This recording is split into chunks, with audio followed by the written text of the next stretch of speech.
right. I just want to do a quick mic check. Mic check, 1, 2. Hello, everybody. Can you hear me well? Yes, this is interactive. If everybody can hear me, can I get a quick hey, family? Okay, that works perfectly. So welcome. I just want to take a quick moment to honor the beautiful Celeste because we have to celebrate the fact that she has reached over 300,000 downloads for her podcast show. So we have to have a toast right now to celebrate these things. It's very, Jeffrey, we got to toast with some ice, I guess. So if we could raise a glass, can I give a little speech real quick? Can I do that? Man. Can I do just a quick one? All right, I promise. So when I tell you, she started back in 2018. I came into the game maybe a year after you, and you have been such a huge inspiration. You're a quiet force to be reckoned with. You understand me? Continue working hard. Continue to stay consistent, and the work will show for itself. You understand me? We're so proud of you, Celeste. Can we clap it up one more time for Celeste? Yes. Now I'll let you guys do what you got to do, all right? Let's give it up for Jeffrey and Celeste, guys. One more time. Yeah, there we go. Can you guys hear me on the mic? You can. Can we turn that music down? Oh, yeah, I forgot about the music. Oh, the music. There we go. It was like that last time. So thank you all for being here.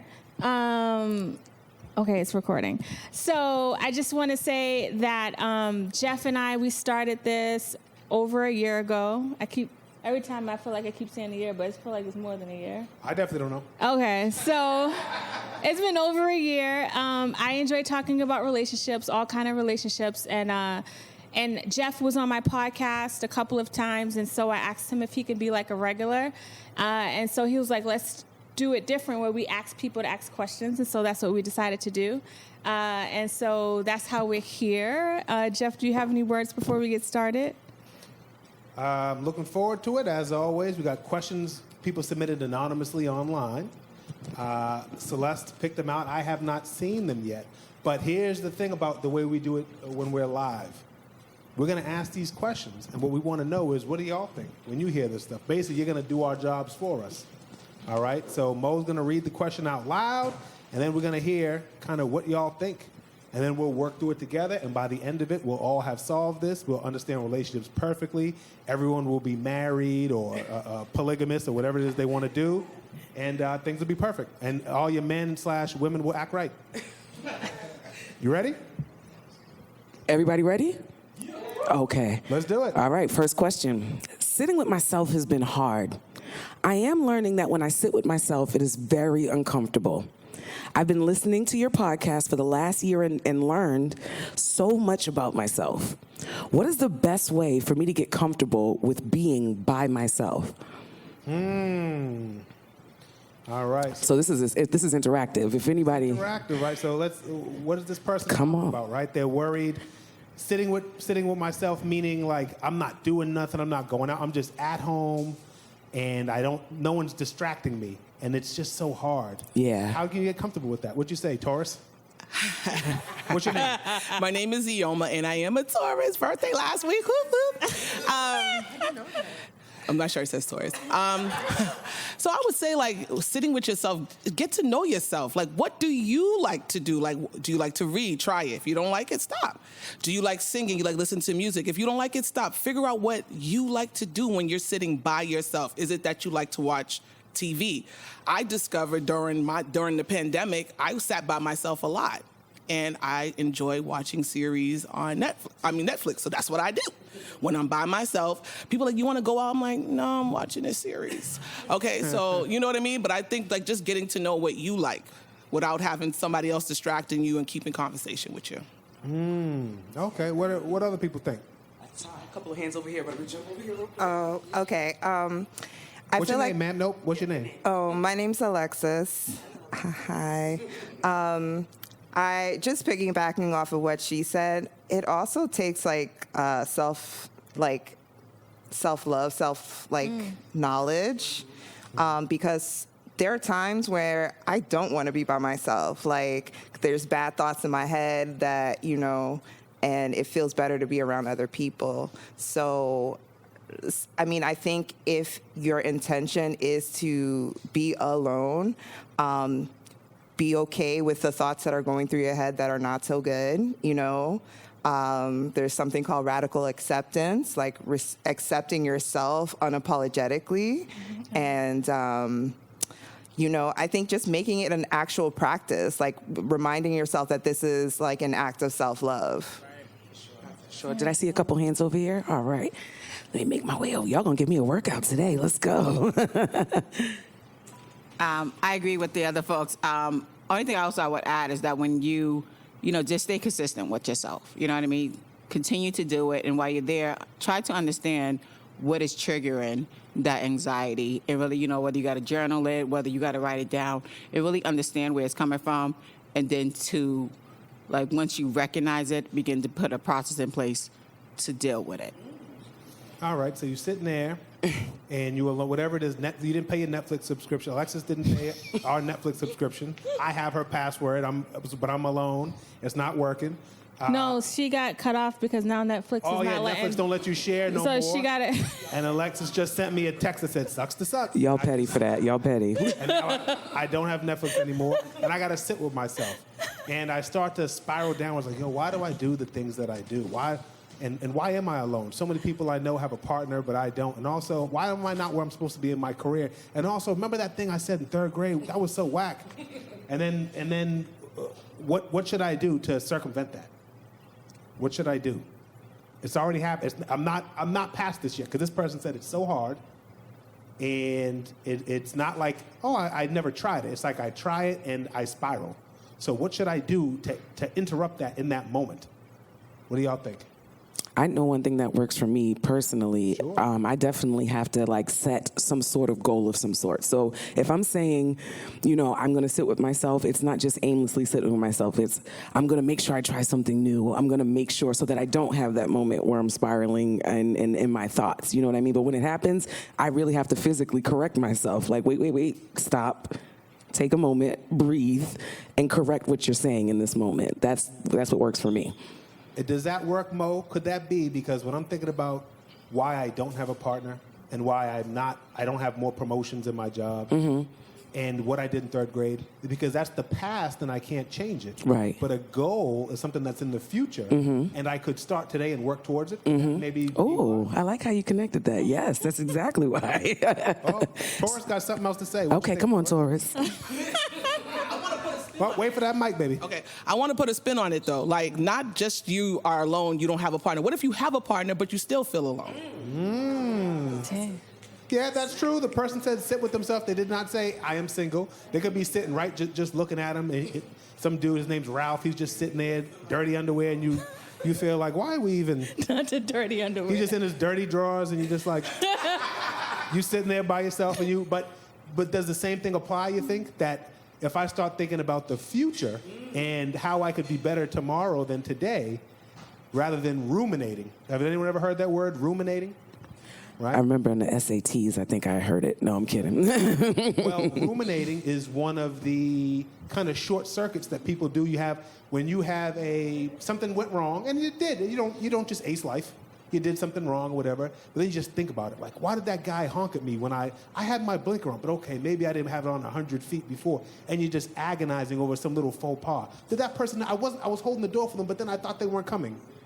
Some people ruminate on these things, right? And they start to blow it out of proportion. And the problem is, of course, it's fixed in time.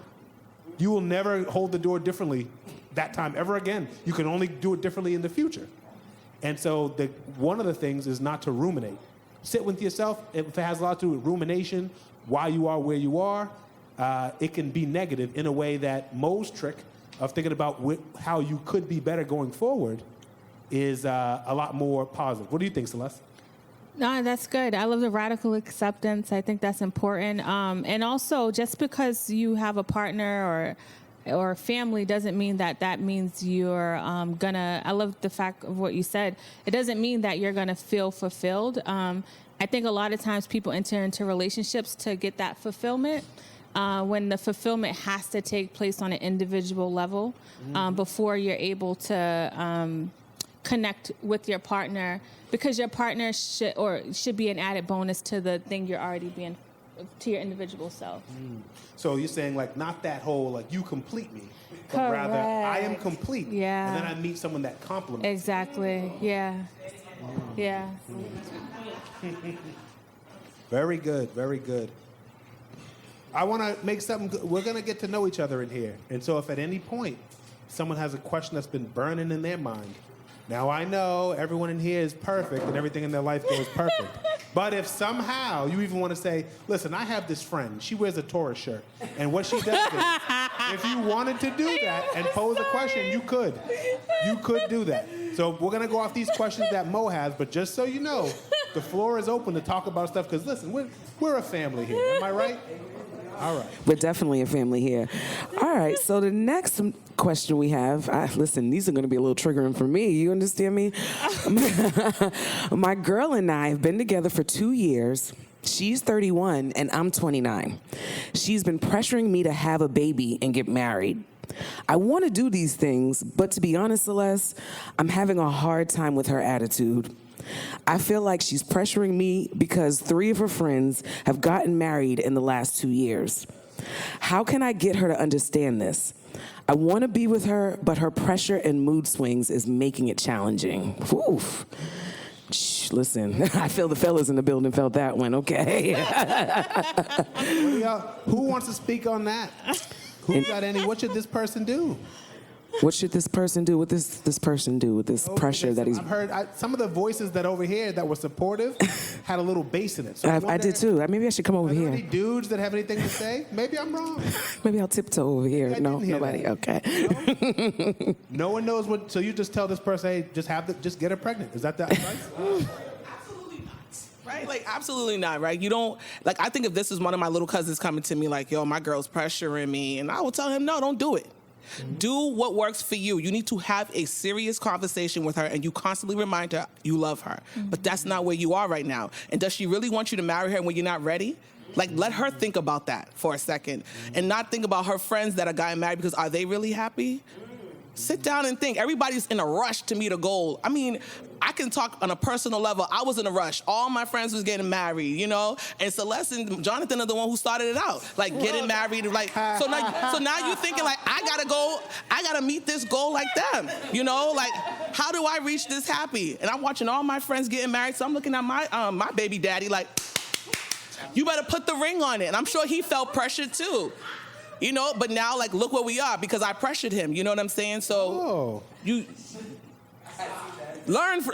I would teach somebody, no, don't do it unless you are absolutely ready and sure that's what you want to do. Well, let me give you I want to just make note. You don't hear this every day. You're saying, you said something in there, which is what made me say, which is that you're looking at your past self and saying, you know what, my behavior wasn't 100% right.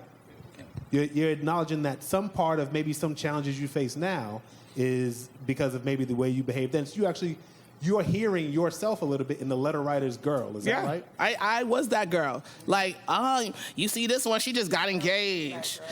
I didn't know. I was like, he better marry me. I got 2 kids for him. Is he crazy? Like, so I didn't see, like, maybe he wasn't ready. Why? If he wasn't, he would have just did it. Why not? Okay, that makes sense. To be honest, they sound like they're in different parts. They're in different like phases of their lives. Like he's not ready, and she absolutely is. I think they should break up. To be honest, I'm very cutthroat. I am.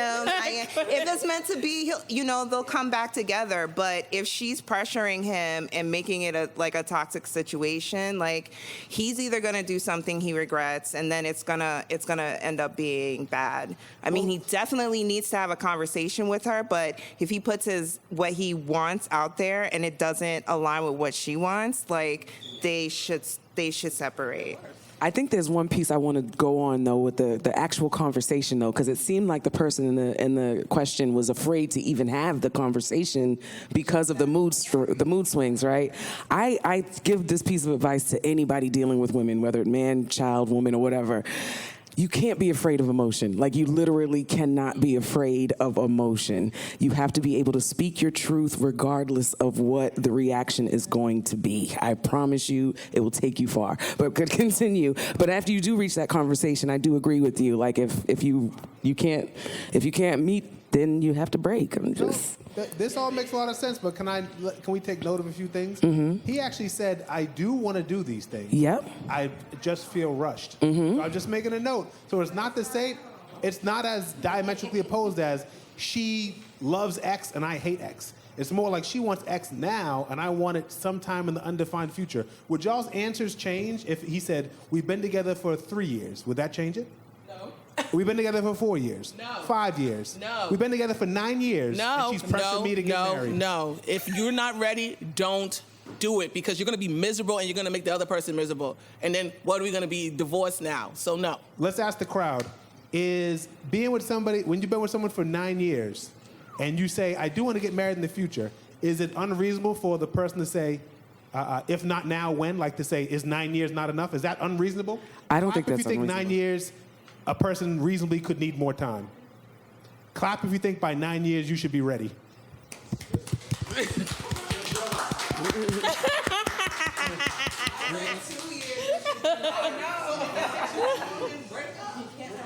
Oh, I'm just asking. What's the arbitrary number? We're saying 4, because you said no 4 years and then 9 years is okay. So to me, Ask that again in the mic. so where's the is it arbitrary? So it's 9 years, so now you're ready, 4 years you're not, 5.5 years you are. Doesn't make sense. At the end of the day, there's no formula for it, there's no calculus. You're either ready when you are, you're ready, or you're not. It's that simple. Part of, I think, what's happening is, and this is actually in a bunch of the scenarios is, and I learned this from my man Jeff, is in relationships sometimes we have explicit contracts and implicit contracts. The problem is we too much deal with the implicit, the things that are not said, the things that are assumed, right? You have to make explicit contracts, meaning you have to be very deliberate and open and transparent about your needs and what you want. So therefore, there's no confusion. So if I'm ready in 9 years, great. But if I'm like, yo, I want to get married, but I don't know when I'm going to be ready, well, that's also true. So therefore, the person who you are with either accepts or they don't, but it should not be based on something that's assumed or it should be something that's transparent and out there. Mo, shut this mic off. These people are trying to steal my job. Ooh. No, I was like, yo, you sound like Jeff. I think you're going to be replaced next year, Jeff. I don't know. Saying Harry holler at me. Well, what do you think, Celeste? What do you think about all No, this? I love, it's funny because when you talked about the 9 years, I was like, oh yeah, that's a long time. But you're right, Jeff has taught the implicit and explicit contracts. And I feel like the idea of marriage is based off of societal standards. And some people their life is going fine, but because society says by a certain time, typically like 5 years, the ring should be there. And so then people tend to get discontent, not because something's going on in the relationship, but because they're not going along with society. Yeah. Right. And yet, everyone gets to pick their own society. Like, you get to adhere to them or not.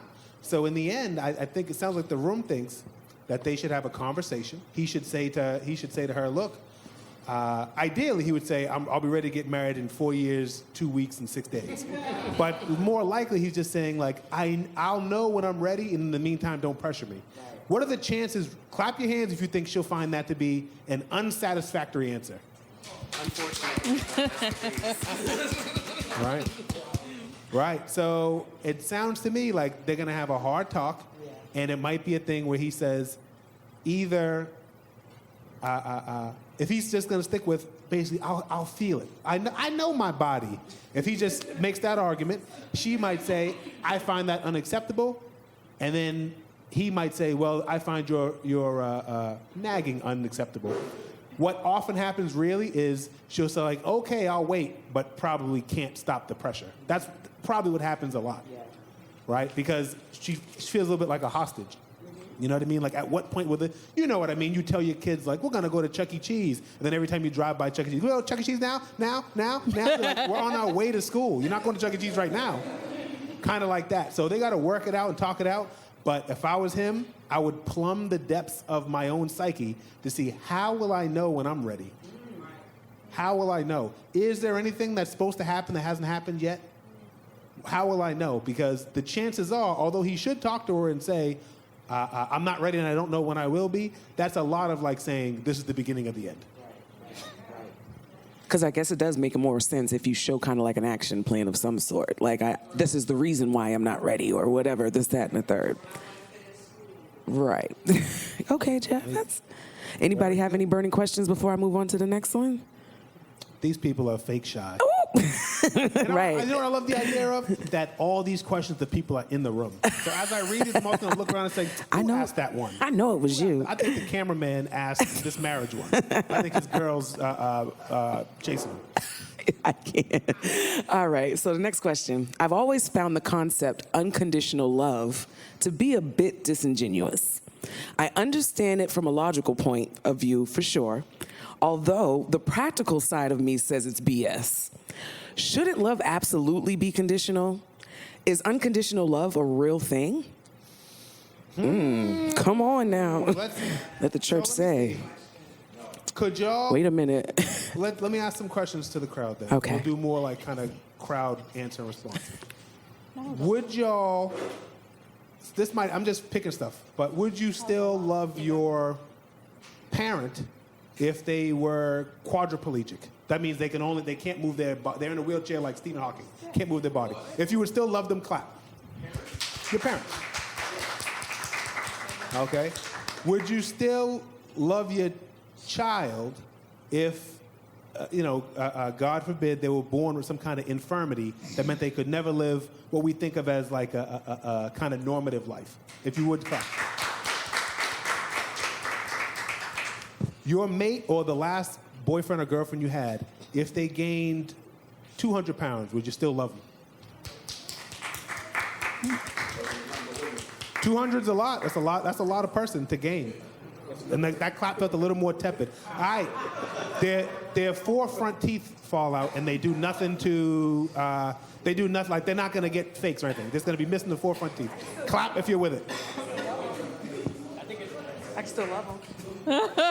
Wait, no. Y'all are... I could gain 200 pounds but can't lose 4 teeth. 4 teeth is like an ounce. So clap. If you lose your 4 front teeth, no one's clapping for that? Are they doing crack? That was under duress. I pressured you. So there's a few... We can't use that exactly because I didn't ask the same question the same different way, but my question is the difference that there's a love for family versus a love for your mate? Was that the difference? Clap if you think that's what it is. Is the difference that some things you can control and some things you can't? Oh, yeah. Okay, let's keep trying it. If your parent loses their 4 front teeth and don't replace them, will you still love them? If your mate becomes quadriplegic and they can no longer move below their neck, still love them. So from that little hacked experiment that I just made up off the top of my head, it sounds a little like the one of the main factors is it's easier to love somebody even if they have something go wrong, but they can't control it. But if they're letting themselves go, it's a little different. Come on, message. Right? It's a little bit different. And so somebody, you love somebody, and when you meet them, they are sharp. You're like, man, I got me a real Morris Chestnut ass, right? You know how he always plays like the dude with a job? You know what I mean? Like, I got me a real Morris Chestnut. And then over time, the suits become stained sweatpants, and the manicures become, your hands feel like Brillo, and the lineups become real loose. And suddenly, Morris Chestnut looking a lot like something I'm not really for, right? And could that diminish your mate in your eyes, you think? What do y'all think about that? Do I have this, or am I wrong about this? What do y'all think? I did make these all physical, but they also, we can talk about... I mean, I think at that point, it's about complacency because, like, I was doing my thing to look a certain way to get your attention, and now you here, and I know you're not going nowhere, so I could just lay back. And, like, I'm not going to sit here, like, I've done that before, and I'm sure other people in this room have done this. Like, we've gotten what we aspired for, you know what I mean? So, like, what's the next goal? There isn't a goal because we're complacent at where we're at. But then if you put a little fire under their ass and like, yo, I'm not feeling this no more, and they start going out and doing their own thing, you're gonna do one or two things. You're gonna start doing what you were doing before, or realize that this may not be the situation for me, and just go about your business. So there's something, part of having a mate is like an implicit expectation that you're gonna be where you were or better. And if you go, actually, no, it's like a restaurant that used to be 5 stars, but now it's like, why is, y'all serve Pop-Tarts now? Like, this place is really falling off. I think it goes back to what you said before, though, about things that you can control and things you can't control. Like, if I'm at this level and now I drop down to this level and it's something that's above me, then, like, you should have a little bit more understanding. But if I drop from this level to this level and it's something within my control, then I can't be mad at you if you're not understanding of that. You know what I mean? So. Right. So, like, being a dude, of young but aging, I happen to have a full head of hair. But every man, as he ages, his hair, some men's hair quits on them, some men's hair just stops showing up in the same way. Right? And so, if balding, it's like, well, dog, I'm balding. But being dirty and stank and you don't work and you don't do stuff, it's like, nah, you could do that. You could shower every day. Exactly. Right? You could change that. No. He was first. Yeah, no, you was first. Don't fight over the mic, guys. No, I know you was first. I just had so many thoughts in my head about this because we kept going physical, but it's 2022. All that stuff you can buy, and you buy a new hairline, go to Dr. Miyagi, whoever, and get a waistline, whatever. Hold on, let me write that name down. Miyagi. I don't know. I'm just making stuff up. But when the original question was asked about unconditional love, I do believe in unconditional love, but to a point, as long as me loving you is not hurting me. You get what I'm saying? It can be unconditional, but you got to love yourself too. So that's, I think, where the line, and even for family, you can love your father, your mother, but if they're going down a path of depression, and you can try to a point that you start to be infected, and you just begin to be depressed yourself because you can no longer help that person because they don't want to help themselves. Yeah. Then that's what I believe unconditional love has a line.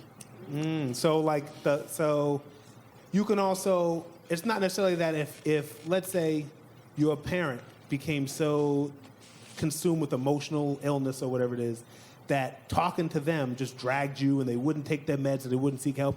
It's not that you stop loving them, but you might stop going to see them, let's say. Yeah, because you know what it does to you. Like, you have to, if you continue to do that and it only drags you down, then what good are you to that person? Right. So unconditional love is not the same as like unconditional showing up and support and tolerance and these various things. Yeah, exactly. Where you like, well, okay, I know you hit me, but because I love you, I'll continue to let you hit me. No, I love you, and if you can't keep your hands to yourself, then I won't be here. Right, because unconditional love goes both ways. I can love you unconditionally, but I have to love myself unconditionally as well. Got it. I saw a lot of head shaking at that. I know that's right. Yeah. So I was struggling with this one a little bit, but I think that love, in a lot of ways, by definition, is conditional. Meaning, if I say, I will love you, but if you cheat on me, I'm not going to love you anymore. I could actually say that, right? So therefore, I have a condition. You can't cheat on me. Or you can't stab my mother, right? That's a condition, right? I usually I say that explicitly. It's a good condition. It's pretty obvious, May right? not stab my mother. Right. So in some ways, again, that's conditional. But then as we're talking about it, there's some nuance here. I think so love may be unconditional, meaning, like, again, if your mate is a quadriplegic, to that example, or even if they cheat on you, you could actually still love them, right? So in that way, I could see unconditional love. Commitment is conditional. So you can cheat on me, you can even stab a mother. I don't have to stay with you. You kind of just bringing that up.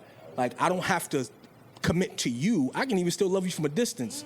So my love can be unconditional, but my commitment is conditional always.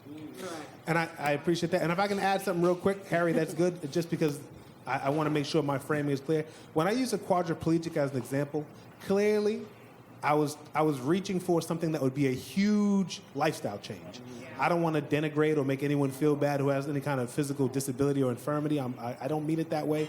I just meant something that went from, we used to like to jog, to now that is impossible. But when I think about it now, I realize that somebody could be hurt by that. And so I don't want to frame it that way. I just meant any kind of, something I was thinking of, like, let's say you were with, a guy's with his woman, and then she shaves her head shiny bald. I don't think people should control each other.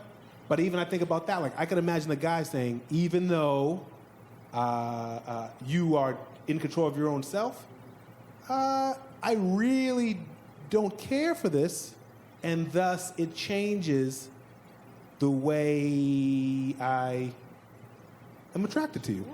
That's Right? true. Even though it's so minor, and yet if you always had hair down to your shoulders since we met, and then you shave it shiny bald, I'm not saying that that's good or bad, but you could imagine one mate saying to the other, we kind of had a way of being, and you changed that a lot in a way that's both not very important and yet kind of important.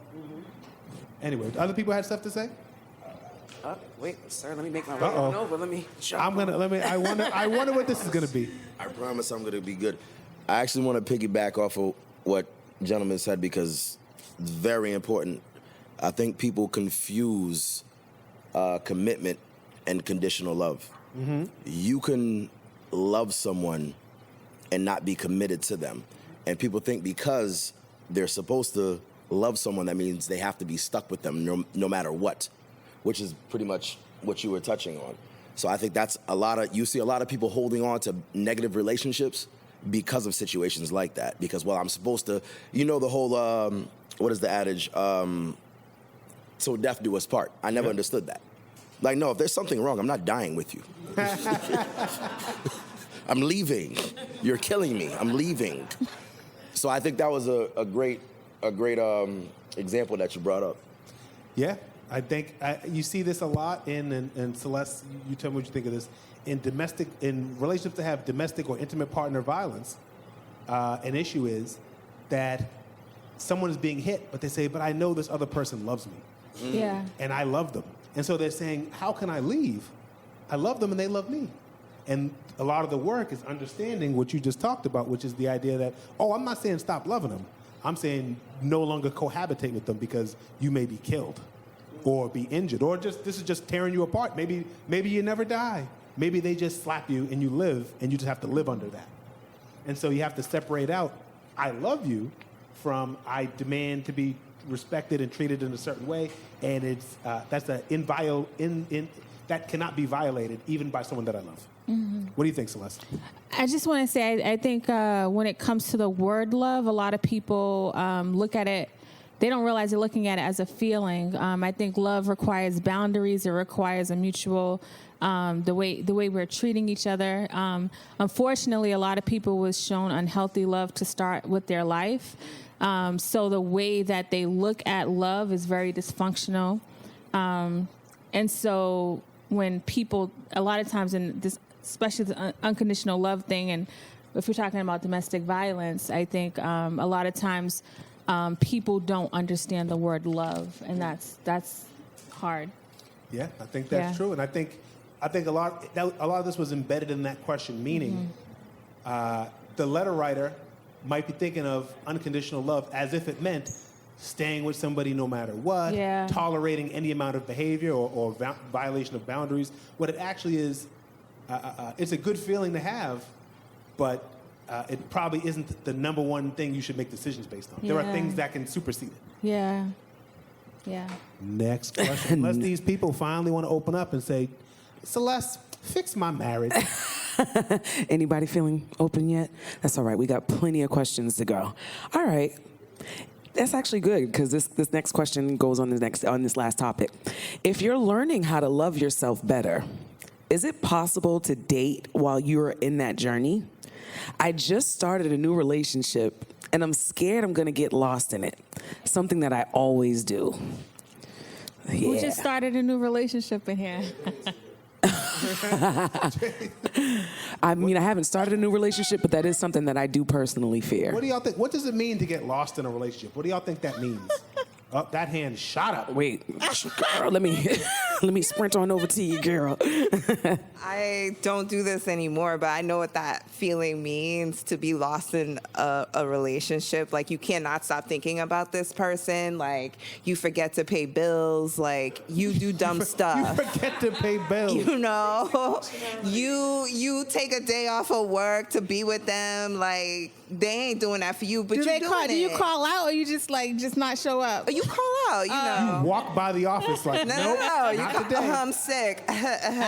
But you know what I mean? Like, you will do anything for this person in that beginning, that, like, you know, moment. I know for me, a sign of losing yourself is definitely when you don't even know what you want, what you like. When someone asks you a question, you can't even come up with an answer without consulting with that person. I did see a hand raised over here. Sure. Was your hand raised? No? Okay. I just think about when I say losing yourself is you forget that your goals, right? You forgetting to move towards your goals. You forget to understand what your purpose is, and your purpose start to like become that person's purpose. Right. So you just become subsumed under them, and like, Celeste earlier talking about being complete, right? So instead of being complete, you just kind of like get like the blob. It rolls over you, and you're just a function of this other person. Or sometimes it's the two people do it in like an equal way, but they become one person, right? Those shared Facebook accounts. Like, oh, come on, man. It used to be back, it'd be voicemail. Hi, this is David and Lisa. Like, oh my God. No, please. All right. And so this person's saying, was you gonna say something, man? To piggyback off that, I mean, I've gotten lost in a relationship before, and literally, like, when I got lost in a relationship, I knew I got lost because I unlearned how to respect myself. Dang. And that shit was crazy. Yeah, so, yeah.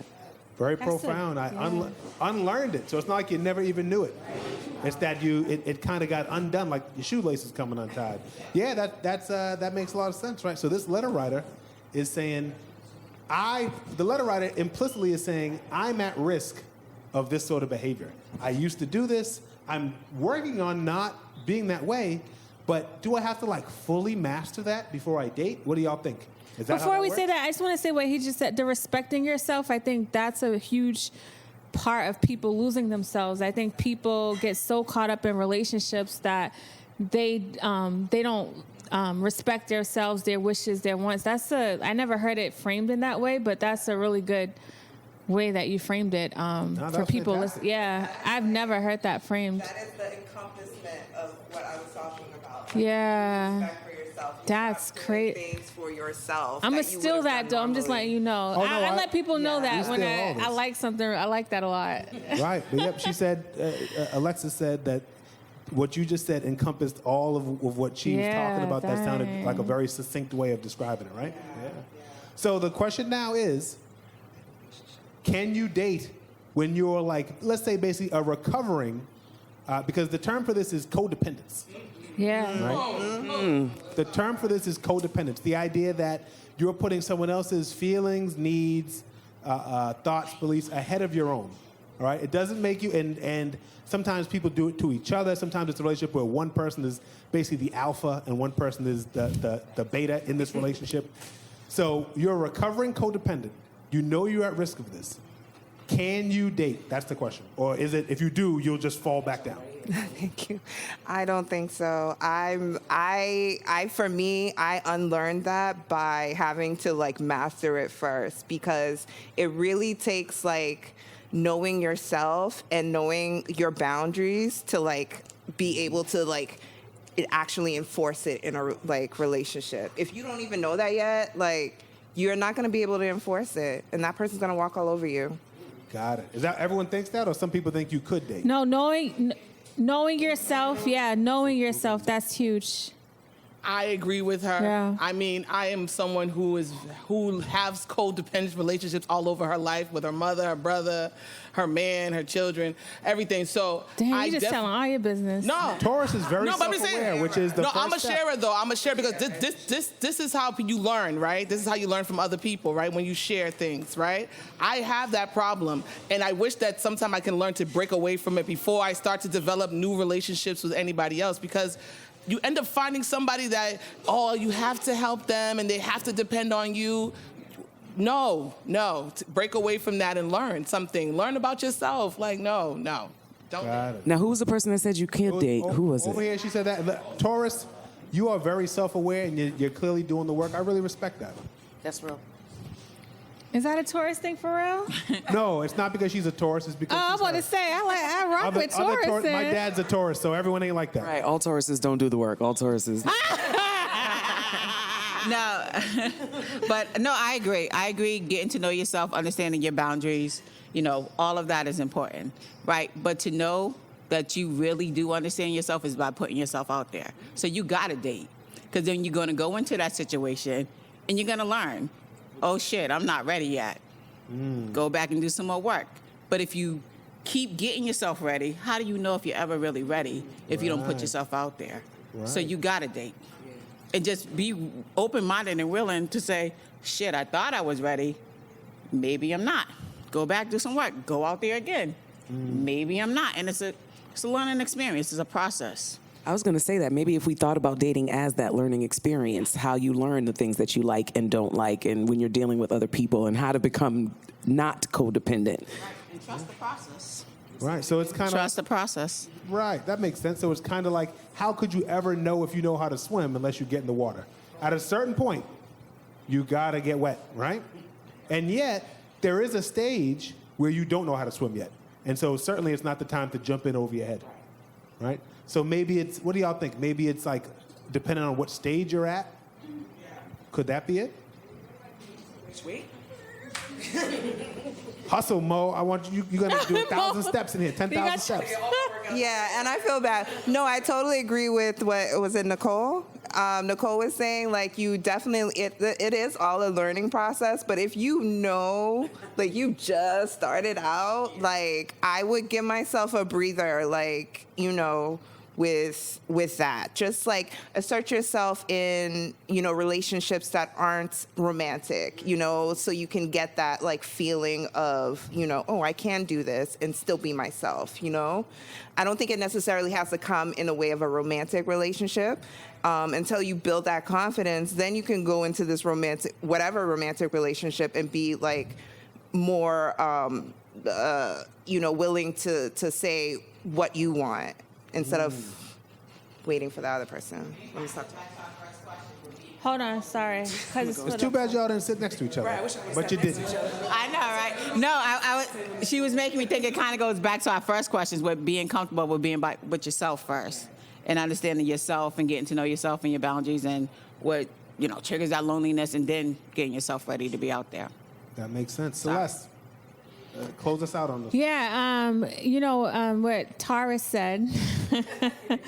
How she talked about, like, I always find myself in these relationships. I just want people to be clear on the mind believes what you tell it. And so a lot of times when you start off in codependent relationships as a child or whenever, if you're not mindful on what you're doing, I don't want people to believe that just because that's the way you've always been that you can't change. You can be intentional about the way that you're operating. It's very uncomfortable for your body and your system to change up a way that you've always been, but it's not impossible. It can feel scary, it can feel hard, it's very foreign, but it's very possible. So that's something I want to say about that. Yeah, makes perfect sense Yeah. to me. If you tell yourself the story of, I can't do this because I'm codependent, you won't be able to do it. Yeah. But if you also ignore your previous tendencies, you won't grow. Yeah. So you have to be self-aware, get past what's called the pre-contemplative stage. That's where you're not even aware that you have a problem. Now you know you got a problem. You're doing the work, but you're not telling yourself, this is what I am. You just say, these are basically mistakes I've made in the past.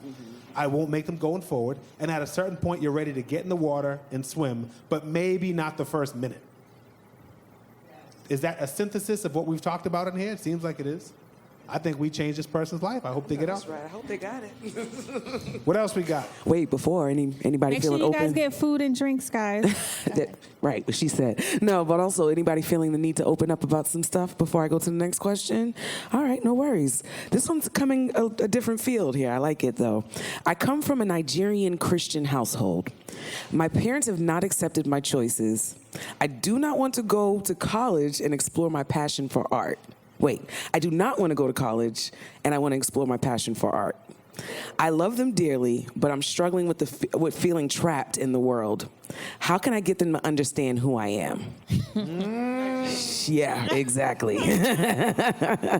So let me come over to the Nigerian collective. Give me a second. Does anyone have any experience with this general idea? Is anyone here a first-generation immigrant, so your parents effectively have a different culture than you? Yeah. All right. I mean, yeah, my parents are West African, you know, and one thing my grandmother made sure, like, you're going to go to college. I don't care what you do in this world, that's where you're going to go. I don't care what you do when you go to college, but you better get a degree. So I didn't feel like I had a choice, you know? So you're going to tell your Nigerian parents that you don't want to go to school? You better have a very solid plan for them to be able to tell their friends, well, you see, my child is pursuing arts and they're doing good things. You have Would they really be happy about the art, though? Nah, they won't. So. Or just get that degree and go do your art later. I mean, I don't know. But I'm just saying, tread lightly with your parents because they're not going to understand. They're not going to understand. All right. What else do y'all think? I'm interested in this, particularly for someone whose parents is from a different culture. I'm American, my parents are American, and their parents are American. So I don't We can't relate, right? I know. I feel like Americans, we don't have that. Right, I'm like, I can't relate. I can't relate. I just see you raise your hand. Would you like to say something? Oh no, I'm fine. Okay, he just wanted to raise his hand. Well, so the question is specifically, think about this. The question is actually not should I go to college or should I go to art school or should I do art? The question is, how do I get my parents to understand? So is that even a thing that can happen?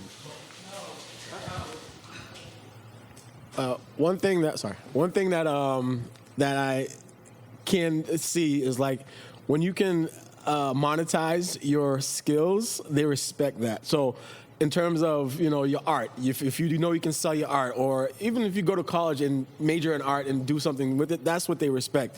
You doing something, not you just, yeah, I'm good at this, I'm gonna draw, but this is gonna stay in my room. What's the point? Who cares? So it's showing that you can monetize and make a living of it, that's what they respect. I just want to say that's my boo, and he doesn't usually talk. He must be relaxed. I must be doing a good job. I don't care about all y'all here. He said something. I know I'm doing a good job now. He didn't care for that round of applause either. That was the look of, that's not a great look. But it's a great point. So let me tell you all a story. I was listening to a podcast with Conan O'Brien on it, right? Folks know Conan O'Brien, right? And first of all, he's Irish-American, but I mean, he's American. His parents aren't from Ireland. And he told a story. You know, so here's Conan O'Brien's life quickly. He went to Harvard. He became the president of the Harvard Lampoon, which is like their comedy magazine. He went on to write for Saturday Night Live and The Simpsons. And then from there got his own talk show. He's the only person who got his own talk show. He wasn't famous. The talk show works. 5 years into it, he's now famous. Everyone knows him like we know him today. He said his uncle pulled him aside after coming out to see the show and said, hey, you know, it's not too late for you to go to law school. Damn. I have a show on television. I have a late night show. Damn. What could you be saying? He's like, yeah, you know, but you could. He said that the uncle said, listen, when you're a lawyer, it's like you're the director, the writer, and the performer. So he's not even Nigerian, and he faced this, right? So to some degree, part of living what we call the American dream, which is really that every individual can pursue their own individual dream, which is not most cultures. Most cultures, you have a familial obligation to fulfill the role in that culture. So I've seen this same joke applied to Nigerians and Chinese when they say, listen, you could be anything you want to be when you grow up, doctor or lawyer, right? The idea like, no, you don't get to pick. We're like a team and you're gonna play a role. America, the United States is very unique in that is not our culture. And so this culture clash pops up a lot, where the kid says, I want to do art, and the parent says, you will do what like earns money and gives prestige, and no one in the family is an accountant, so you will be one. And if you want to follow this American dream, you got to accept that a lot of people are going to say, this is dumb, this is bad, this does not help you. They could say this is like shameful or not respectful. That could happen. And so while it would be nice if people co-sign, you might have to do this with no cosigner. Yeah. And are you willing to do That's that? the hard part. Hold on. Hold on, For the young audio, man. sorry. Boom. Most quick though. So your Conan O'Brien example, there's actually a current example, and the woman actually happens to be Nigerian. Are people familiar with Z-Way? From You know Z-Way? She's actually from Massachusetts, but her from Showtime. Okay. She has a nighttime television show on Showtime by her name. It's called Z-Way, but she's Nigerian. Her parents, basically, she had an interview and said her parents don't really even know what she does. Dang. But the idea being, again, like she just pursued her dreams and now she's on television doing her thing. So again, everything you said, I think, is very true. You just either do what you need to do, and I think it also depends on how dependent you are on your parents and how much you rely on that dependence and their acceptance and approval. Because if that means something to you and it's meaningful and that drives you, then maybe you have a different choice. But otherwise, I think you got to just do what you need to do, and your dreams will make your parents proud at the end of the day, if you fulfill them. I want to say something really quick. In the Black community, we're survivors, and I think that the way that a lot of like a lawyer, doctor, it's like this is what's going to allow you to survive, right? And so the letter writer who's like, how do I get my parent to understand? Because I deal with this a lot in my practice. They may never understand. And because their lens on life is like, how do I survive life, not how do I live life? Because surviving is something that we do really well in the Black community, but living life is something that we don't do well at all. And part of living is allowing yourself to feed your passion, right? And so for like an artist, that's somebody that's a creator. And there's a lot of creators that don't feel like they have a place in America because I feel like there's not a direct line. Like me as a therapist, I go to college, I do my practice. There's a direct linear line to me, like developing my, like what I do. But for people in the artistry world, where, you know what I mean, the creators, it can feel really hard. So for people that have a similar experience as the letter writer, understand that you may never get your parent to understand what it is that you're trying to do. You can love them and understand that that's a part of your life that they may never understand. So you may never be able to talk to them about it. Know your audience as you're talking about what you're trying to do. So that's important. One thing I will add as a light joke is you can rest assured 100% they will take credit for when you do succeed, though. I promise you that. I promise you that. Yeah, that's my baby. Where was you at when I was in the room coloring? Right.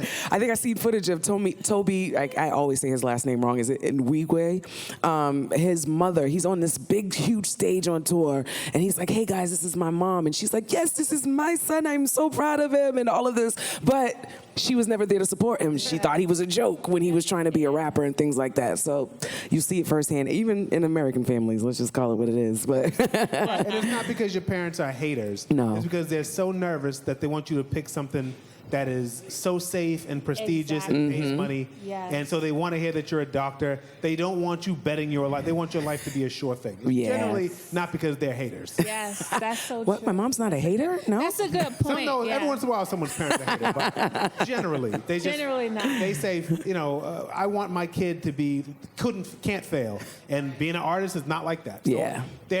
Forgive their anxiety, love them, and just accept their judgment and say, Yeah. you'll understand, or you won't. But I love you either way. One thing to say, sorry. I think it's all about recognizing that, that self-validation has to come from you. It can't come from them. Self what? Validation. Yeah. This is actually something I battle with hard because I just had a situation with my mom, and it did not go well. There was conversation about disappointments and this, that, and the third, and it was really hard on me. And like you just said, like, it's not that they don't love you, they just want you to like make sure you have a sure thing. But regardless of that, that doesn't make it any better. Like, we did grow up here, we did grow up in America, we didn't necessarily have to sacrifice or suffer like they did. So you know, we're coming from different worlds, and you know, if you have that strong will and you believe in yourself, like, that self-validation has to absolutely come from you. It will never come from your parents, and you got to just accept that. That's a good point. That's a great point. But you know what? While we can't change Alexis's parents' opinions, clap your hands if you believe in Alexis and think she's going to make it and do good.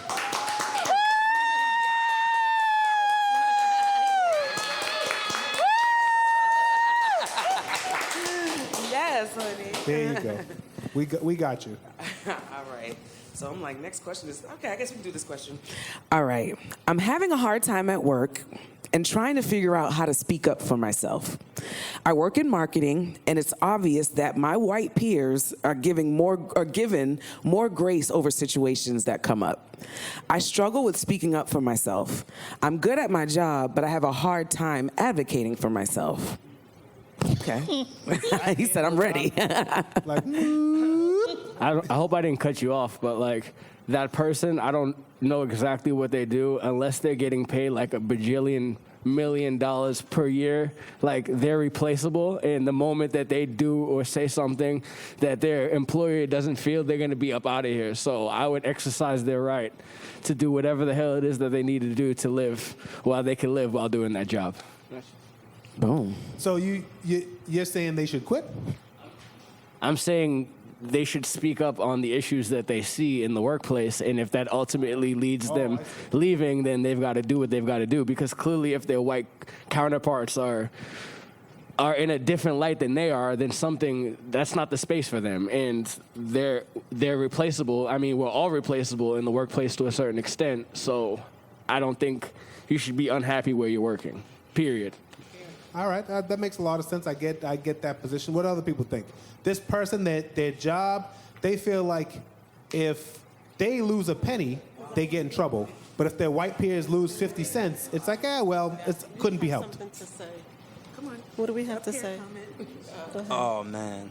So with this situation right now, Speak into the mic a little more, sir. so I know somebody that's actually going through the same situation right now. Yep. When it comes to this, she works, and her coworkers are all Caucasian, and she's the only African American in the building, right? Yep. So they're providing certain situations to the Patriots players, and because she's the only sister in the building, Yep. she didn't get to do what they were all doing today.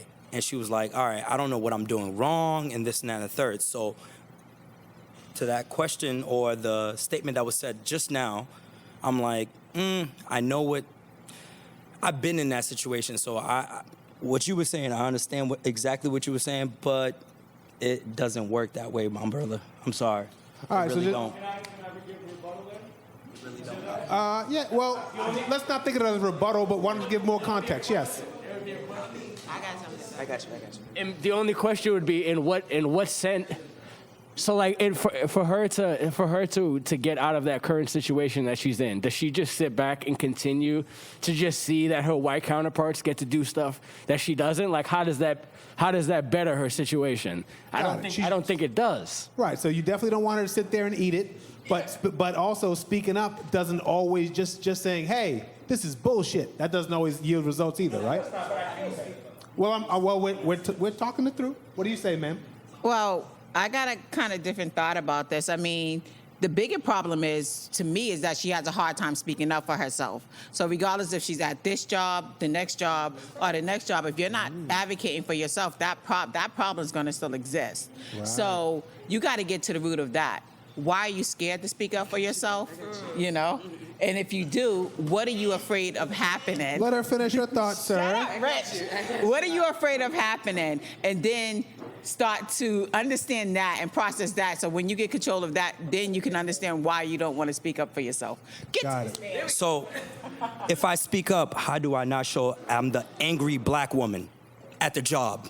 I'm speaking up, I'm expressing myself, but I'm the angry black woman. Right. How do I not show that I'm the angry black woman? I'm the only black woman here, right? Educated. I went to school as long as y'all did, but I'm the angry black woman because I'm speaking up. Right. If you finally decide to speak up, but if you finally decide to speak up, you gotta first celebrate the fact that you spoke up. And if that's the way that you perceived it, when you do, wait. Hold on, let her If finish that's the that. way you perceived it, I can't control how you perceiving it. I just know how I meant it, and then I'm just gonna have to move on. Period. Or fire me. Got it. I mean, Go ahead, Harry. No, I just think it's just know your worth. Period. Like I always look at it like if a job loses me, that's their loss, right? So if she's good at her job and she's doing what she needs to do, speak up. If she gets fired, then you got a better opportunity ahead of you. You have to believe that if you believe in yourself. Got it. And you need. I definitely want to hear what she has to say. On one hand, listen, take a stand and have dignity. At the same time, people's rent ain't paid with dignity. We're being honest about a tension that exists. I'm saying both sides. Go ahead, man. I'm just a firm believer of if you don't stand for nothing, you'll fall for anything. And I've been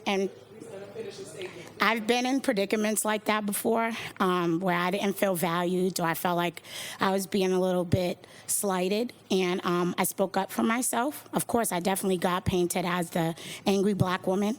I got written up also, but what I will say is that when it came time for my yearly review, I actually got complimented and actually got a bonus and got a raise. So whoever this woman is, I would never let anybody silence me if I felt I was being slighted or anything like that. And I think it just comes from within, or like what this other gentleman was saying, you got to know your worth, or you got to be willing to take the risk. And I believed in myself, and it was like, even if they would have gave me the pink slip, oh well, I was going to keep moving forward because I know me. I have the drive. I have the ambition. I'm not silencing myself for nobody. So whoever she is, I hope she finds her voice. I hope she has other people around her that can help her find her voice. Got it. My girl Taurus, and then okay. Believe it or not, this is what Jeff does for a living. So we'll talk about That's it. right. I mean, I've been in that situation, right, where you know you're good, right? Because everybody around you tells you you're good, but then the higher ups don't see it, or maybe they do see it and they just want to ignore it.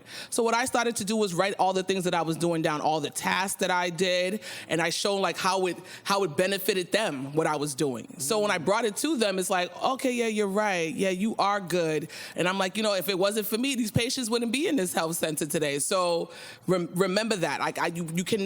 You can't box in. You can't find the energy that I bring to this company. So I had to stand up for myself. And of course, I came across as this angry black woman. But one guy, this Indian guy stood up for me and said, no, she is passionate. She's not angry. And so use that word. So I use that with every company I go into. I'm very passionate. I am very passionate about things. I love my patients. So when I use that term when I start to express myself, I said, just remember, I'm passionate. All right. So you're not Very good. Mo, I want to go to this woman who hasn't spoken yet, and then let me say something. Let me slide by you guys. Excuse me. I remember he had his hand raised as well. Okay, I'll go to the people that You almost said everything I was gonna say. It's lovely then. This is the thing, though, like with us being educated black women, we look at jobs like we're obligated to be there, and really we're not. Yeah. It's not an obligation. You can't allow the job to make you because you didn't get that opportunity that black person or that white person got. So it's like I've been in situations, and I view my husband too. It's like you get laid off from a job, so now you have to lay back and think what I brought to this job. How can I become better and build a bigger empire? So you have people who's bullying you, and they're really just at your level. And you might even be more educated than them, and you can come up with a game plan to start your own shit. Don't get stuck in what white people's getting or what you ain't getting. Show up at that event. You don't have to go with them. Show up at that event. Fuck them white people. If you want to go, you show up at that event, and then you go on, and then next time you say, you know what, I know y'all forgot about to invite me, but I showed up, and this is going to be the game plan. Sometimes you have to present to the table what you're offering as a black woman, because we've always had to fight for ourselves. We're not obligated to be at these jobs. There you go. Well, Mo, let me talk about this for a minute. So let's lay out all the different tensions, right? So on one hand, if I work there and I just say nothing, and they go to Patriots games and I'm back, mopping the floor, even though we're all have the same job title, or if whatever benefit they get, or we all mess up, but only I get in trouble when I mess up, you die a little death every time that happens, right? So that's deleterious to your mental health. Shouldn't do that. On the other hand, standing up and just saying this is bullshit at the standing on the table at the office meeting, that might be unwise too. Maybe they call you angry, and I don't know, that is pretty angry, right? You can always quit or say I don't need this job, but maybe you do need this job. Maybe you like it. Maybe you at least you have to weigh the value of your career. So first, let's take it away from what's called a false dichotomy, that the only two choices are that I either speak up and get called angry, or I eat it. Because there's actually a big spectrum in there of kind of things you can do, right? And there's what's called the 8 steps, I believe it's Kotter's Kotter, 8 steps of leading culture change in a business setting. The first one is build a coalition, right? And so very rarely we'll be able to make change at a place with no allies, right? So the first thing to do is figure out who's sympathetic to this. Who do I trust as a person? Now, there may be nobody, and we could talk about that. But assuming there's somebody there who you go, once this is brought to their attention, I think they might get it. And one person mentioned the Indian guy. They said, no, she's passionate. Could it be because the Indian guy sometimes feels this same way too? Maybe. So maybe you go to the other people that are in the same situation. Or maybe you just have a boss that you trust or something like that. And you don't say, I demand Patriots tickets. You say, I'm starting to feel like I notice a trend, and I want you to help me look out for this and see, is it me or is it something I'm not doing? And you build a coalition. Then that coalition can then operate within the office and build some urgency, because build urgency is the second step in the 8 steps of leading change. Build some urgency, meaning something's been brought to our attention. From now on, if there's going to be, if all the managers are going to the Patriots game, there has to be enough tickets for all the managers. I'm just making up anything, but you get the idea to address this in a certain way. And if you do it with the coalition, all the heat is not on you, and then you're not guaranteed to be the angry black woman, the angry person of color. I'm not saying that if you do this, it will always work. Yeah. Because remember, you have options. One option is, fuck y'all, I quit. I don't have to work here. But you don't have to jump to that. You can first start to operate within, same way you try to get anything done. When they say, all right, we're all going to lunch. Where should we go? Right? Ideally, you go, hey, remember you said you like Mexican? First, I want Mexican, so I remind Mo, remember that Mexican place we both like? And then Mo goes, yeah, burrito would be good. I go, y'all like Mexican, right? Then this guy says, I'm lactose intolerant. I go, bah, forget you. I look over, and I'm looking for the coalition that can make Mexican happen. This is that same thing, but in a broader sense. I'm not saying this is easy, but do you get how this is different than screaming on people? And it's different than eating shit, by which I mean they're just shoveling shit on your plate and you're just eating it because I need this job. It's different than that. But the one thing, it doesn't give you the immediate catharsis of yelling at somebody, but it might actually change that place for you and maybe even the people that work there after you in my dreams. Does this make sense? It makes a lot of sense. We'll take one more comment on this, then we got to move to, is this the last question? I actually had a solution. Somebody told this to me at work, create a brag folder of all the things that you're doing for your company. Anything that's asked of you that is above your pay grade, but you're still doing it. Just have that type of evidence for yourself. So when you go in to advocate, you can say, well, I've been doing this and this and this, and this is the way I've been helping the company.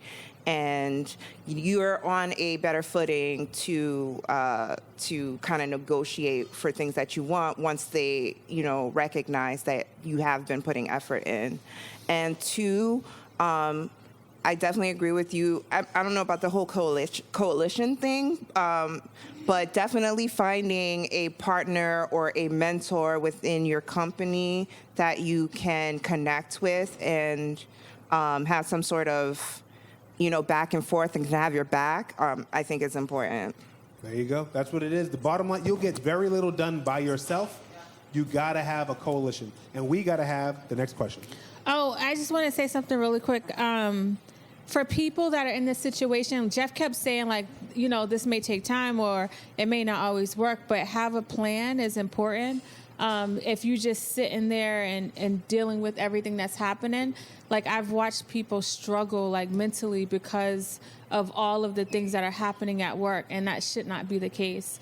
So making sure you like have a plan and not just like allowing it to happen. Let's hear it. Jeff, I just had to say you're 100% right about the coalition. We made one at my company because we don't have a human resources or anything. But we got together and created what is called MOCA, which we work for Meditech, the Meditech of Color Alliance. So any new person of color that comes into Meditech now has that support, right? Wow, There's that's never dope. no, I don't know who to go to, because in that we have mentorship. In that we have an open space, a safe space to say, I feel like all my coworkers are whatever against me, and you have people to go to. So the coalition, 100%. It works 100% at my job. I'm glad. That's I love to hear dope. that. That's very dope. And I'm lucky to have you. She wanted to validate you. And you know what? I accept it. I accept it. Thank you. Jeff does this for a living, literally. Thank you very much. I think we got like time for hopefully two more questions. Okay, perfect, because that's what we got left. All right, so we're going back into the relationship realm, so let's switch gears a little bit. Okay. How do you know when it's time to let go? Like in your marriage, are there things I should do before I call it quits? Wait, I'm sorry. I have daughters, and I would hate for them to continue to see me unhappy. Yeesh. Look how far this person is. I want to hear what y'all think. She said, I have daughters, and I would hate, and I thought I was going to say, for them to see their parents split. I would hate for them to only see one parent on the weekend. She said, I have daughters, and I would hate for them to see me unhappy. They're on the other side of that already. What do y'all think? How do you know when it's time, besides the way that question's written? Right. How do you know? None of y'all ever We got broke up y'all with nobody? stumped? I was about to say. I think one way you can know is that I use the term gave it your all, but you really sat down and she already knows she's not happy, right? So where do we go from here? I done did couples counseling. I'm just saying, I don't know. Yep. They done couples counseling. They done this. They done that. So if you have given your all and you think, then there's only one thing left to do is to let go. You know what I mean? I agree with that 100% as someone who personally dealt with that phase. That was the time. Celeste, you want your boo to answer? Maybe he wrote He it. raised his hand. Yeah, well, maybe he wrote this question. Only thing is, have you given the person an opportunity to change? You can't just say you're unhappy and it's like, okay, I'm walking away. If there was no attempt at a resolution, then you're not there yet. That sounds like someone that's married to a therapist. Very good. Oh, I'm sorry. You had your hand raised? Okay. How do you know when it's time to let go? So I think this is a question for a married person, but I have a lot of married friends, and it comes down to personal contentment. A lot of times where you don't find yourself, you try to find yourself in a marriage, and then you think sometimes, again, you go in a marriage trying to change a person, and then you deal with your own personal contentment. That's why it's so important to be whole when you're coming into it, so you don't start, the red flags are there, but sometimes we ignore it, right? And I always say follow that peace. If you don't have peace, you could be married, but if you don't have peace within yourself first, you can't have peace in a relationship, because when troubles or those trials or those things come, you always have to tap into that peace. So I am just very big on just really finding contentment in yourself, because a lot of times you have to ask, like, is it a me thing or is it you, the other person thing? So a lot of times our issue we bring into the marriage thinking that we could solve it. So it's really the inner work that we have to kind of search within our own self before. Right. So you're saying one way to know would be when you know that you have peace in yourself, and thus it's not really flowing from you. It must be relationship based because it's not flowing from inside me. That's the idea? Mm-hmm. Yeah. Okay, I think I understand. Any other thoughts? I think when you realize that it's more harmful for you to stay than it is for you to go, Damn, that's good. that's when it's time Jeff, to go. you might be losing your job. Your free job. That's it. Jeff explains this much better than I could, but it's the Ain't he fake humble too? I'm magnanimous. Oh my God, this is so good. The sunken cost fallacy. The sunk cost fallacy. Okay, you want so the sunk cost fallacy is a logical fallacy where people factor in previous investment into future decisions, even though the investment is irrelevant. A good example is like you order a bunch of food, and then you're full, and you're somebody like most people are, where you'd rather lose weight than gain it, and you're already full, but you gotta fit. There's 3 more bites. You gotta finish that. If I don't finish it, it's wasteful. That's sunk cost. You know, the people say, oh, there's starving kids in Africa. If I eat this extra curry chicken, the kids in Africa will not be helped. It doesn't do anything for them. But, so the only question is, should I get fatter or not? But people don't think that way. They think, oh, I can't bear to waste. So another thing people do is they say, well, I'm married to this person. They smoke crack and kill pigeons, and they're nuts and they're bad. But if we break up, I wasted these 7 years of my life. That part. I wasted these 7 years of my life. Them years are gone. And the only question is this person going to kill all the pigeons or not? Are you going to be there when they do it? That's all that matters. So what he's talking about is that's the sunk cost fallacy factoring in.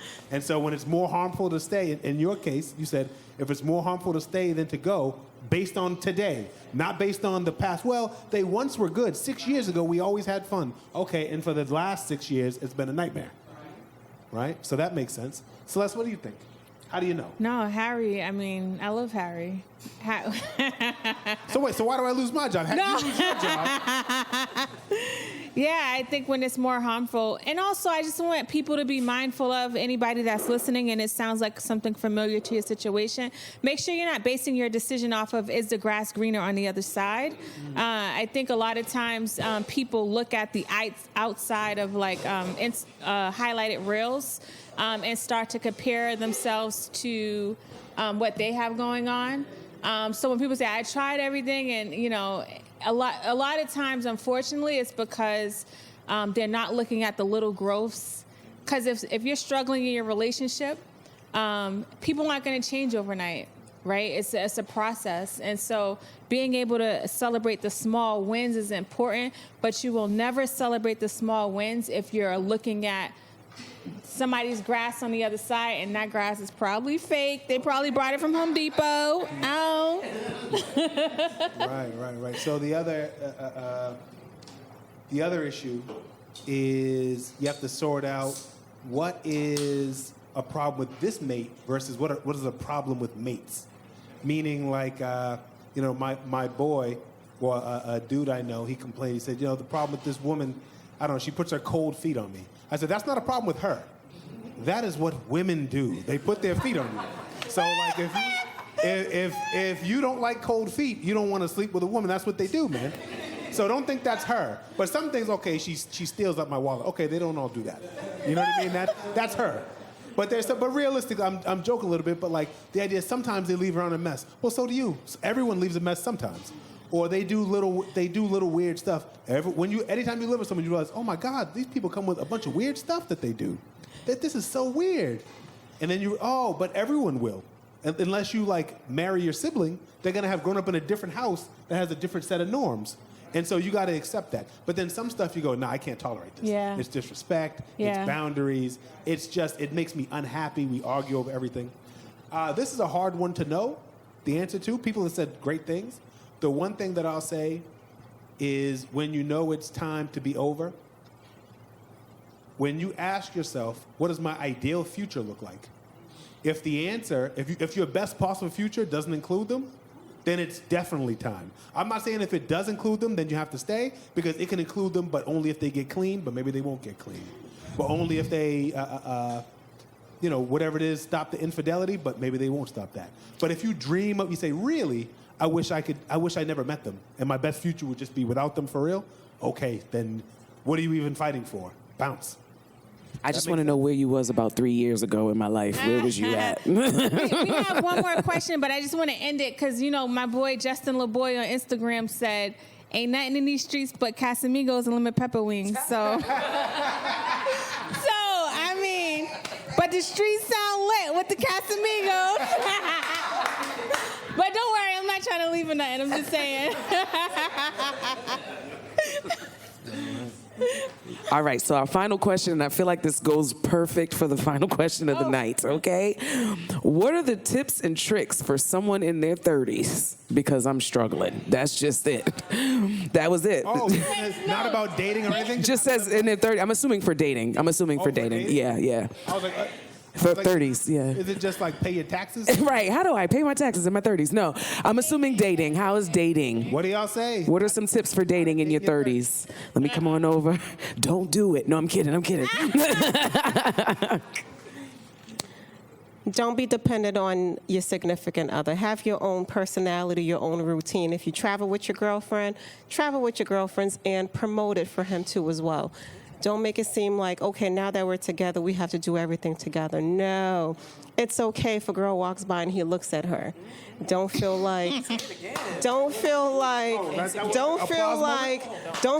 oh, he's going home to her. You're in your 30s. He probably already has kids. Maybe you do, maybe you don't.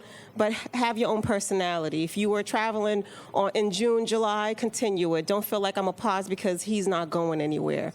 Promote him. Hey, does your boys normally do X, Y, and Z? Have you gone with them? Do you want to go? Promote it so that you guys can independently have a healthy relationship when you guys get married or whatever it is. I get it. Right. So the person you built yourself into up until your 30s, whatever relationship you get, it's got to be one that accommodates the person that you are. Not like, oh, I used to travel, but he's a homebody, so now I haven't been nowhere in 6 years. Oh, that seems like a great tip. Yeah. What else? Another tip I would say was it's no rush. Don't rush it. Every date you go on could be a potential mate, but it's not the mate. It's not the one. So don't go in there. Just have an open mind and say it's okay if this person does not fit whatever standards or whatever it is that you're looking for in that person to compliment you. So this is like the opposite of that ticking biological clock. Right. That whole like, I'm not married and I don't want to be an old spinster, so I'm going to marry someone because at least I'll be married. Right. What else? Any other tips? Taurus. Oh, yeah, maybe. We didn't even wait. Hold on. That's the point. We didn't even let her raise her hand. She just went to her. Like, tell us what to do. I'm like, I promise. Like, should I say anything? You know what I mean? But I think, like, just to piggyback off Nicole, like, yes, give yourself time. Like, you don't have to rush. Don't compare yourself to anybody. Just if you like the person, you like them. But don't go and see your whole future at the first meeting. Like, oh my God, yeah, you so fine. I see you be my baby daddy. I see you be my husband. I can see us getting married in Jamaica. No, like, slow down. It's okay. Like, if someone's not feeling you the way you want them to feel you, peace. Don't be asking more of somebody if they're not giving it to you. Just leave and move on. And your soulmate may not be in Boston. Get out of Boston. Go someplace else. Your soulmate he may not even be black. Go someplace else. I'm just saying, because we get in these boxes like, I want to only date black men. No, go and date that Chinese guy because he might treat you better than that black man, okay? That might be your soulmate. So. I want to piggyback off of that if I can. Know what? Celeste, someone's coming for your right, job. I think someone might be taking Celeste's podcast. No. A dating podcast called Find You a Chinese Man. I want to piggyback off of that really quickly, though, because I think there's a part of it that you have to be intentional, though, in knowing what qualities you're looking for outside of the physical realm. Yeah. So what personality traits you like, what type of things you like to do, things like that. And, like, really be serious about that. So no, you don't have to plan your future with that person, but you should know what you want your future to look like to see if that person fits into it. So know what you want, but don't try to beat people into that. Come on. But also don't be, you yourself must have an awareness of what looks like success to you. I just have something. My mom or any family member, they're very Christian. They're always like, make sure you're equally yoked. And I love that. I think it means like make sure that you are compatible, exactly, similar, or not similar, but your differences somehow complement each other, somehow, just be willing to explore that. So, but also, like, do not settle. Definitely do not settle. Like, I probably should be married with kids, and I'm not, and I'm happy with that because I didn't settle, so, yeah. Did I hear you say you're single? Okay, Jeff. Ow, ow, ow. Oh, looks like we know what the after party. Okay, we got a dating scene going on. I just want to add on, I went to this conference and this woman was speaking and she was telling about her story, how she started doing like ministry, she started doing her own personal like stuff, her own like business and everything. And she said like she got married like way later, like 45, like, and she gone through like health issues. And she was just like, she made a comment where like later does not mean late. So a lot of times we've been just thinking like, oh, we're so late, we're rushing on time, but later does not mean late. And that sucks so hard because who we rushing with, like with time or like social media, whatever it is. But again, it goes back to that personal contentment. It doesn't mean that because you marry later, meaning you're late. Late for what? According to whose terms? I like it. Ooh, and I just want to do one more thing. Don't mean late. One more thing, because I love how we always say it's society that's making us do anything, but we can't do anything unless we subscribe to it. So we got to stop blaming society and take responsibility for the choices we make. All right, Somebody else trying to take my job. All right, anyone else? Listen, I think y'all summed it up very well. If anyone else got anything? Celeste, you going to tell these people how to date? Oh, Brian. Wait a minute, I got you. Wait, are they struggling with dating? Yes, that's what said. It's a struggle. It's a struggle. Well, I'm not 30, but What are we doing here? I don't know. It's 30, yo, because I'm almost 40. Yeah. Shit. no, I'm just saying. You know what I'm saying? It's not really like a 30s tip, but maybe like a life tip. But like this thing that I've been living for about like a year. I heard a year ago, and it's like, don't wish things were easier. Wish you were better. So instead, all right, yep. Brian coming through. But instead of like having trouble with the date and maybe make it more fun and like turn it into like a game and level yourself up through the situations. I love it. I love it. You know what I'm saying? I love it. I think you're going to do fine when you hit your 30s, dog. Yeah. You're dropping nothing but pure knowledge. Well, he's already learned to respect himself. He's respecting himself. He's making himself better. That's how we do it. Anything else? Are y'all going to teach me how to date? Anything else? You know what, folks? Y'all have been tremendous. This has been great. Round of applause for y'all who carried this show. You're gonna even when we do it on the computer, I let Jeff wrap it up. But as far as dating, I love the fact of understanding who you are, not rushing. Who set the fantasy relationship about this is gonna be my baby daddy? Okay, yeah, Taurus, of course. Just making sure as you're dating, you're not creating a fantasy in your head. Because again, our mind believes what we tell it. And so if you're creating a fantasy, you're going to ignore the red flags because I feel like our system gives us signs, to if we're not okay or a direction to go. And so if we're building a fantasy relationship, we're not going to see the signs that our system is giving us. I've had some people say like they've gotten really sick. Like there's a lot of ways that our body really helps us, but we're not used to being in tune to our body. So definitely like take time, understand what you want, understand who you are. That's so important. But I love when Jeff wraps up the show. Folks, y'all did a great job. I think all the things we spoke so much positivity and also realness into the air tonight. I think as a group, I want you to notice something, that together, we oftentimes are able to kind of center on the right answer. And if you now these are mostly strangers here, right? But so think about this for your relationship too. If you can find the way to kind of use your voice and talk through stuff, hear other people's perspective, right? Even if they don't necessarily agree, get a greater understanding. Generally, other people aren't evil. Generally, they also think they're doing the right thing and want what they think is best. And when you talk through, you realize, oh, I never thought of it that way. Oh, I guess there's some validity to that. Y'all modeled that great today. This is very interesting. I learned a lot. I'm glad to have been here. And I would just like to point out that this woman said that she's single and unmarried. All right. and no kids. Oh, that's hard to find. So, again, Well, wait, really quick, just as we are, because this is a community of Celeste the Therapist listeners, which is very balanced, and sometimes there may be people in your life you're talking to that may be a little bit dysfunctional, so we want to be mindful of who we listen to, right? well, where are you leading me? I actually don't. No, I'm just saying, because you said, like, you know, people were able to get different perspectives. So, like, let's say you have a friend that's very, like, miserable and you're talking about your relationship. Well, okay. Yeah. So perspective taking, it has limits, meaning everyone's perspective isn't like necessarily a fact, but when you understand the way different people are looking at things, it helps inform your own perspective. Yeah. Even if you don't change your mind, you can understand. Yeah. And that's a very important thing. It's not the same. Some people believe whoever they spoke to last. That's not ideal. But I'm just talking about the idea that if your mate looks at things one way, you look at them the other way, there's a chance that they have reasons why they look at it that way too, rather than who raised you, right? So that's all I'm talking about. But y'all did great. Yes.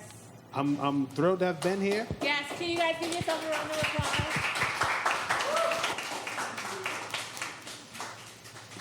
Thank you, guys. Thank you. All right. Oh, wait, Mo, did you want to say something? I mean, go ahead, because you trying to take my job, so go ahead. Oh, wow. Go ahead, wrap it up. What was your experience like? Because you got to hear everybody. And Right. This is my first time really experiencing a live with Celeste the Therapist and Jeff. So this is really dope. I want to thank you guys for inviting me to work the crowd. I appreciate you guys. This is a dope environment and necessary. The conversation can get a little tough sometimes, but you have that professional man over there that knows what he's doing.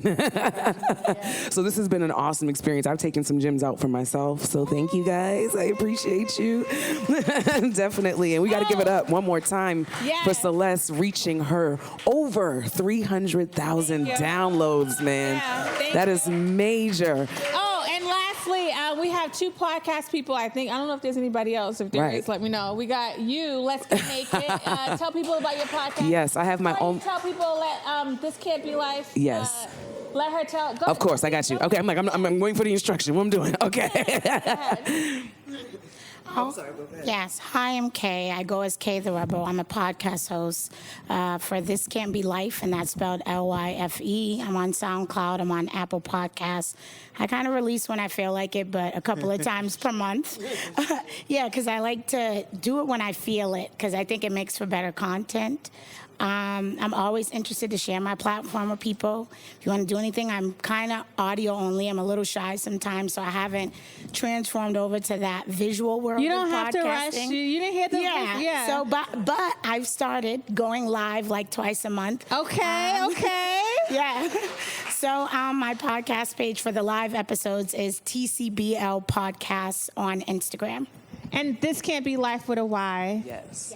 I love that podcast, by the way. All right, and then we got Let's Get Naked. Yes, so I have my own Not personal. literally Wait a minute. all you weirdos. Actually, you can do it that way too. I promise. No, I promise you can.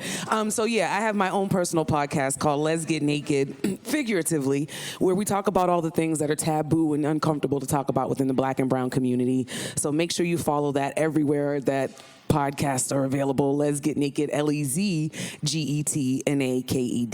And you can also follow my website, MsMophila.com, to keep track of everything I've got going on.